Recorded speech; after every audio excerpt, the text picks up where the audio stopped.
Welcome back to Leader Podcast. Man, so excited to have you guys. Glad you're here. Just want to let you know, Lord bless you, keep you. Don't do that when I have stuff and I'm drinking, bro. May the Lord keep his face to shine upon you, be gracious to you. And I totally fumbled the ending. Yeah, like you're messing it up and you're reading it. But the Lord, yeah, I am. But the Lord knows what it is. Oh my gosh. So good. And he does. Man, we are just so excited to be here today. A few more weeks till summer camp. Oh man. And so don't good. forget, last week we talked about in the group me, the whatever date we're going to decide. Yeah, the But RSVP if you're Saturday coming for dinner night, on Saturday. Open yeah. invitation. Yeah, we really want you to be there if you can be. Yeah, so it'll be fun to have you guys there. It'll be a good night, super good night that you. We got all our leaders loaded in for a little yeah. shout out roulette. Yep, here we go. Shout out roulette plus the winner gets a Camp Survival Pack. summer camp survival pack. Yep. So that's gonna be awesome. Yeah. You want to know what would be in my survival pack? What would be in your survival pack? In addition to food that grows on trees. That doesn't come from a package that you get from Sam's. Coffee. Oh, Also fair. grows not on a tree, but close enough. but in a field. Yeah. Yeah. Mm-hmm. So For real. you said something funny about coffee yesterday. I couldn't remember it, so I'm not going to pull the joke. But Darn, I don't remember. yeah, what it I would said have been awesome. I'm just funny on accident mostly. So the winner the winner is and the person who gets the shout out is Katie Sutton. All right, let's do a little shout out for Katie Sutton, can we? Go ahead. Wrote the Ruth series, Yeah. leads a 6th grade Connect group, Yep. works in the cafe and check-in on Wednesday nights. Yep. And Going to we're camp. going to summer camp. And listen, for the record, Doesn't want to. she would. But her no, husband is that's not what I gaslighting. was- No, she would be doing all of this if she was not married to the youth pastor. Like, Oh, yeah. Katie was called to youth ministry She's probably more before called I was. than you are. 100%. I tell churches all the time, you hired the wrong one. Yeah. You should have hired her. But we are on the precipice of doing some new things for our 6th grade team. And Katie, as we were kind of discussing with our leaders, hey, we're thinking about this. What's your feedback? Katie was like, I'll write the curriculum for that. That's crazy. I know. I was like, let's write it and let's find somebody to publish it. Make some money on you, woman. Down with her doing that, but I would never have wanted to ask her to as a volunteer. Like, Please hey, you want to write a whole year curriculum? If you ask her, you have to ask her with that voice too, Oh, for gosh. sure. But yeah. No, I love when Katie teaches too. Like her, crushes so it. thorough. Like, because I asked her back as a volunteer after the Ruth series. Well, I asked you if you thought it'd be okay, Sure. because you're her husband. But it was because she did such a good job. Yeah. Right. And She's I was so like, good. she'll do a great job, because we needed a little breather for some people on our team. Yeah. As And we're we getting would ready just for love to camp have and you stuff. guys a little bit more involved in Yeah. the big teaching moments. Like, we know that you do great job leading discussions in your group, but we also want to get you on camera, like up front in front of God and everybody. But let's so be to clear, speak. Katie set the bar, so don't come in here with your weak proposal. Yeah, like, right. that's what it is now. Yeah, 100%. So, let's talk about long-term relationships. Speaking of long-term relationships, Oh, where are we going well, with this? you're married to Katie. It's been going on for a while, right? It has been almost 34 Yeah, years. just making sure. Yeah, we've been married a long time. Don't you say you've been in youth ministry 35 years?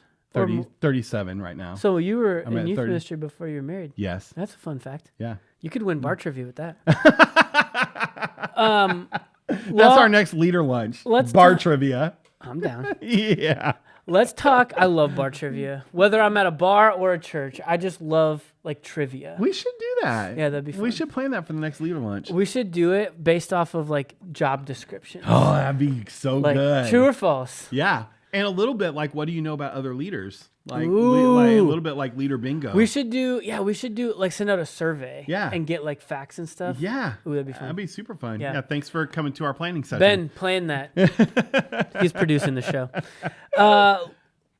Where were we? Long-term relationships. Relational youth ministry. Let's talk about the importance of long-term relationships. Yeah, I think sometimes, especially in a cycle like ours, where kids don't stay with you their whole lives, like their whole student ministry life. Yeah, I mean, some of you are still leading Methuselah. I mean, it feels like you pass them off, and then are you supposed to be done with them? You are. And no, you're not. Don't even look at them. Yeah.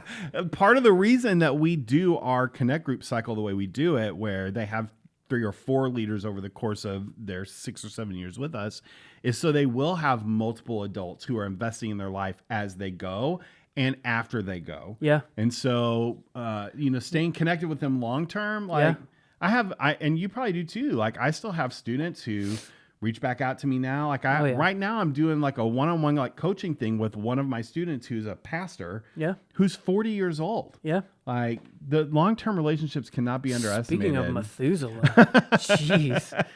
Remember when that kid was 15 years old giving his life to Christ at a D now. So this is great. So I miss you, Tommy. Regardless of your role, this is probably a little trickier for connect group leaders because you're asked to invest in the students in front of you. So, if you're a 9th and 10th grade leader, you have a current collection of 9th and 10th grade students, and next year you're going to have a different collection of the same grade, different faces. But when that student graduates on out, they're not dead, and you're not dead. Right. And so this is why I would say there's value in re-upping year over year, because you may, especially some of you like leading some way younger kids, like you may see that kid blossom into a different style of leader, and you were a part of the foundational work that God was doing in their life when they were at a younger age. Yeah. And you still get to have a seat at the table to see that kind of blossom and develop out. And who does a great job of this? Like it's a little bit,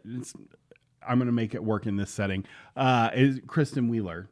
So Kristen will sub in for other groups occasionally, junior high and younger high school.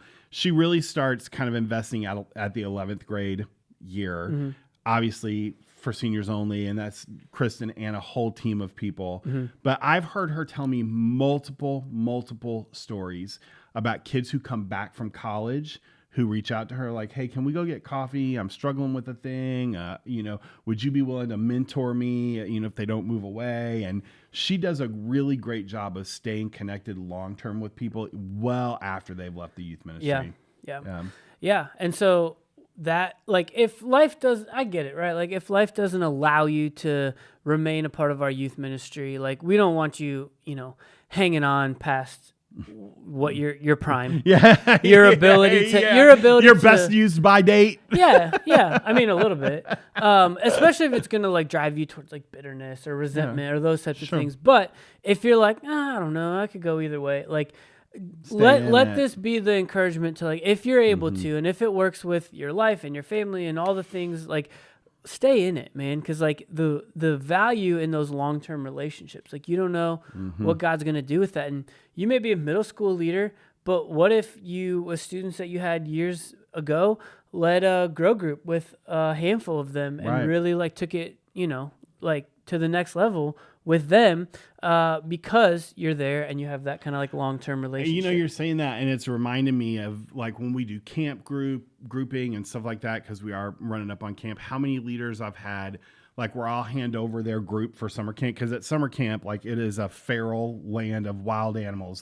We don't necessarily try to keep everybody together. We try to mix it up on purpose. But I'll hand a group over to a leader, and they'll be like, "Oh, that's great. I had them when they were 7th graders." And so there's that long-term connection. I love it when leaders "Oh, I know that kid from back in the day when they were in my connect group as a 6th grader." Yeah.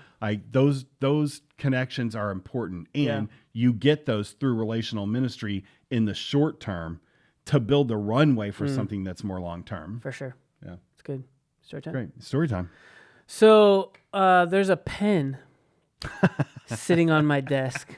Can you describe it to the listeners? Oh my gosh, I love it. So we have a student who, in order to raise money for camp, which was awesome. This was so sweet, was building custom pens. And so I bought one, Nick bought one. Yeah. Okay, you want to hear? This is, I'm going to out myself. Oh, okay. So 1 week. Did you use student ministry money for that? You took money from the cafe till to pay for that, didn't you? Listen to this story. 1 week, someone walked up to me and said, "Hey, I found this $5 bill on the floor." And I said, "Okay, thanks." And I grabbed it, put it on my desk, and I kept it there for a month for someone to come reclaim it, Yeah. No one ever reclaimed it. So you used it? Yeah. I was like, this is... That's a good enough story Yeah, for sports. I don't even need to tell the rest of the story. I forgot that part of the story. So we both bought pins and super sweet. And this kid's still, making whatever. And a few weeks ago, they came up to me and they're like, hey, is Nick here? And you were on vacation. Yeah, I was. And I said, he's out, but he'll be here next week. And she said, well, I made him this custom pin. Yeah. And they pulled out this pin, and it was a Thunder basketball pin. Yeah. I was like, Which, if you know anything about me, that's like my favorite thing in the world that's right all now. we ever talk about. It's the best season in NBA history. That's all there is to talk about. It's all we ever talk about. So she brings out this pin. I'm like, he's going to love that. And I said, do you want me to give it to him? She said, no, hang on to it. I'll give it to him next week. Then I find out next week, guess who has the pin? Pretty boy Ben. Pretty boy's got the pin. She was like, Nick's okay. He might have been voted best looking in high school. But he's in his 30s now. Yeah, as we know, Ben has luscious, beautiful hair. Yeah. And she pivoted like that. Oh she was my like, gosh. Nick who? Let's give it to Ben. For real. Does Ben even watch basketball? I don't even know. Yeah. No. So crazy. Let's crash land I this love thing. kids. Love y'all too.